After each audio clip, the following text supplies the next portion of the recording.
Hey guys, welcome back to my channel. Welcome to another video. So guys, those who are new to my channel, उनके लिए मैं एक short introduction दे दूँ.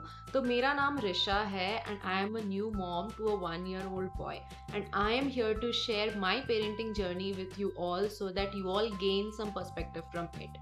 तो अगर आप भी एक new parent है या फिर एक aspiring parent है, then do follow my channel. तो गाइज आज हम डिस्कस करेंगे एक बहुत इंपॉर्टेंट टॉपिक पे which is beta thalassaemia trait and its effect during pregnancy.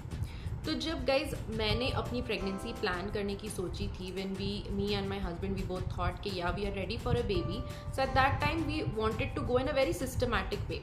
तो हम पहले ही डॉक्टर के पास गए to get my full thorough checkup done and to see if all my parameters were in place or not, if I was healthy enough to give birth to a healthy child. तो इस वजह से हमने कुछ prenatal test run किए with suggestion from doctor. Out of those test one was this beta thalassaemia test. Other test भी होते हैं. If you want a video on that I will let you know. So yeah one of the test was this beta thalassaemia test. अब इस test के result में मेरा जो report आया दैट वाज शोइंग कि I am a beta thalassemia career.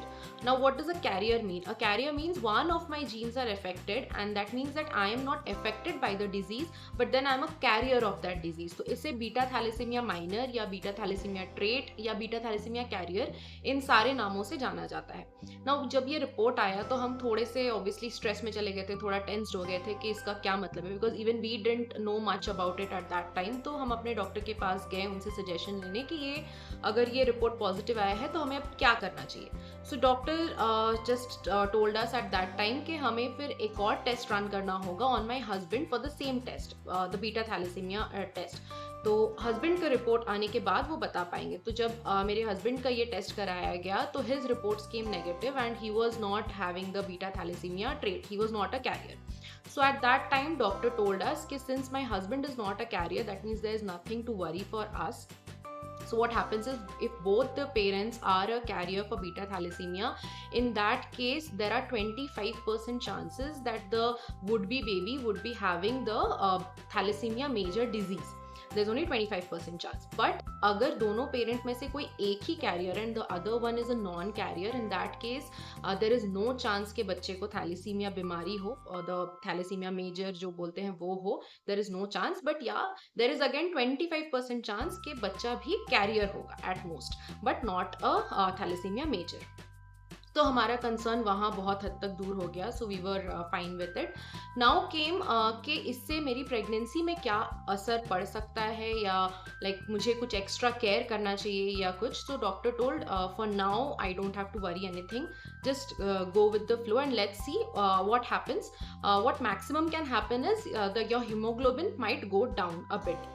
तो guys मैं यहाँ बता देना चाहती हूँ कि मैं शुरू से ही सिंस बिगिनिंग ओनली मेरा हीमोग्लोबिन कभी भी बहुत हाई रेंज में नहीं रहता है. So for girls the haemoglobin range is from 12 to 17, but मेरा हीमोग्लोबिन हमेशा ही 11, 11.5 मैक्स 12 तक में रहता था.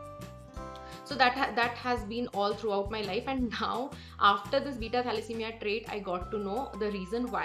तो अगर आप एक बीटा थैलेसीमिया ट्रेट पर्सन हो या एक बीटा थैलेसीमिया कैरियर पर्सन हो तो आपका हीमोग्लोबिन हमेशा थोड़े डाउन के तरफ में रहता है. ठीक है, that is one symptom of it. So guys, now coming to the point that did beta thalassemia trait affect my pregnancy or my baby in any way? तो guys मैं यहाँ बता दूँ कि मेरी एक बहुत ही स्मूथ प्रेगनेंसी रही एंड बीटा थैलेसीमिया ट्रेट के वजह से मुझे कोई मेजर कॉम्प्लिकेशंस या कोई मेजर इश्यूज नहीं हुए थे. तो one thing which was different from others was कि मुझे बहुत बार हीमोग्लोबिन का टेस्ट करवाना पड़ा throughout my pregnancy. So normally एक प्रेगनेंसी के 9 months में डॉक्टर्स 2 बार मैक्स हीमोग्लोबिन टेस्ट कराते हैं, once in your first trimester and once in your third trimester. But मुझे all throughout within a span of every 2 months मेरा haemoglobin test होता था बार बार टू चेक कि माई haemoglobin is maintained और not. And तो मेरा haemoglobin around 10, 10.5 इस तरीके से हमेशा आता था. And doctor had also given me iron supplements and she has told me to eat more iron rich food, जो जैसे कि आपका पालक हो गया, फिर आपका पोमोग्रेनेट हो गया एंड बीटरूट हो गया. ये सारी चीज़ें उन्होंने मुझे खाने के लिए बताया था. तो मैं वो सारी चीज़ें फॉलो कर रही थी. So majorly कोई concerns नहीं हुए, everything was fine. Now in the third trimester what happened was around in the 6th or 7th month of pregnancy एक जो hemoglobin test हुआ था उसमें मेरा hemoglobin उतर के 9.5 हो गया था suddenly. So that there again we got a bit concerned कि अब क्या होगा, but doctor told us that she is fine with it up till it is 9. तो अगर 9 के ऊपर मेरा hemoglobin maintained है then she won't give me any other things and she doesn't need to do anything else. तो 9 के ऊपर तक it is fine. अगर 9 से नीचे उतरता है ड्यूरिंग माई डिलीवरी, अगर डिलीवरी के समय पे मेरा जो हीमोग्लोबिन टेस्ट हुआ वो 9 से नीचे आता, then she would have had to give me blood अलग से. तो but she told me ya that she will keep blood ready for me because मुझे ज़रूरत पड़ सकती है. So guys at the time of my delivery मेरी एक इमरजेंसी सी सेक्शन हुई थी. तो I will share my delivery story in another separate video कि कैसे क्या हुआ था. बट या मेरी एक इमरजेंसी सी सेक्शन डिलीवरी हुई थी, but it was not because of beta thalassemia, let me tell you that. तो it was for a different reason कि मेरी एक emergency C section करानी पड़ी थी, but after that also मुझे blood की ज़रूरत नहीं पड़ी. तो basically it was like a very natural and very normal तरीके से सब कुछ हो गया and अलग से मुझे blood भी चढ़ाना नहीं पड़ा, even though मेरा hemoglobin 9.5 से 10 तक गया था, but still it went very well. तो गाइज इससे मैं ये शेयर करना चाहूँगी कि अगर आप एक बीटा थैलेसीमिया ट्रेट पर्सन हो, अगर आप एक बीटा थैलेसीमिया कैरियर हो, देन प्लीज़ आप स्ट्रेस मत लीजिए, आप टेंशन मत लीजिए इस बात से. आप अपने डॉक्टर से मिलिए, उनसे डिस्कस करिए कि आपको आपके लाइफ में ये किस तरीके से आपको अफेक्ट कर रहा है एंड आपकी प्रेगनेंसी में आप इसके वजह से कोई कॉम्प्लिकेशंस हो रहे हैं या नहीं. Just keep monitoring your haemoglobin a bit and iron rich food खाइए एंड आप देखिए कि इस तरीके से आपको कोई दिक्कत नहीं होगी. एटलीस्ट विथ मी, मुझे बीटा थैलेसीमिया ट्रेट के वजह से कोई इश्यूज ही नहीं हुआ प्रेगनेंसी में एंड मुझे इसके वजह से कुछ पता ही नहीं चला. And coming to the point कि मुझे क्या बीटा थैलेसीमिया ट्रेट की वजह से मेरे पूरे लाइफ में कुछ इश्यूज होता है या मुझे कुछ कंसर्न्स होते हैं, तो नहीं. मुझे कभी भी पता ही नहीं था कि मुझे बीटा थैलेसीमिया ट्रेट है until I got the test done.